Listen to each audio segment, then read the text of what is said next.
Kegiatan kita hari ini adalah sosialisasi ke Palang-Merahan dan rekrutmen satu desa satu kelurahan. Ini ditujukan untuk kepada seluruh pemerintahan lini bawah, kecamatan sampai dengan desa kelurahan itu mengetahui tentang bagaimana ke Palang-Merahan. Lalu kemudian kita menginginkan bahwa setiap desa dan kelurahan itu mempunyai minimal satu relawan yang nanti insya Allah akan membantu kami dalam setiap tragedi kebencanaan maupun kegawat daruratan. Nah, untuk itu mudah-mudahan dengan kegiatan ini maka insya Allah berkaitan dengan kemanusiaan, berkaitan dengan kebencanaan ini secepat apa yang terjadi, secepat itu juga tali hubungan, komunikasi, informasi itu cepat terurai dan kemudian bisa diambil sikap untuk kemudian menyelesaikan kebencanaan itu dengan betul-betul bermanfaat bagi yang terkena dampak. Palang Merah di Kolaka dulu tahun berapa, Bu?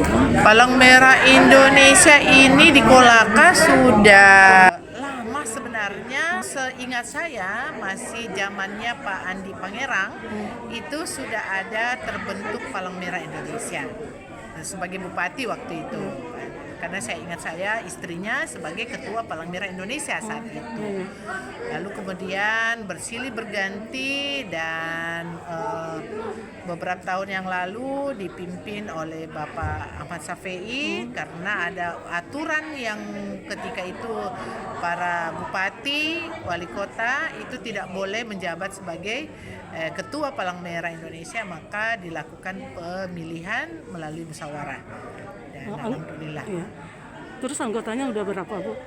Kalau anggota kita itu setiap tahunnya rekrutmen PMR, karena keanggotaan kita ini dari PMR itu mulai dari muda, PMR mula, kemudian Madya, Wira, itu setiap tahunnya kita merekrut itu lebih dari 1.000.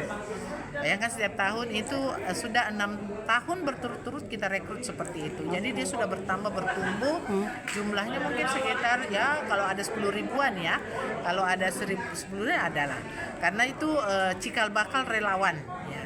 Tetapi yang terdata untuk relawan donor darah itu kurang lebih sekarang ini ada di kami itu sekitar 300-an. Tujuan utama relawan ini adalah membantu kebencanaan, baik itu kebencanaan apapun itu. Tetapi yang paling utama adalah membantu penyediaan donor darah.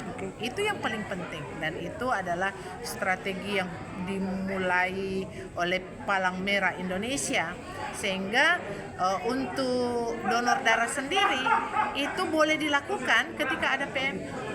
Ya, boleh dilakukan ketika ada PMI, maka setiap ada kegiatan donor darah pasti PMI ada di situ karena itu aturannya.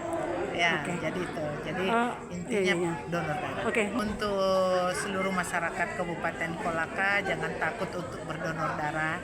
Bukan hanya relawan yang harus donor darah, masyarakat pun bisa donor darah.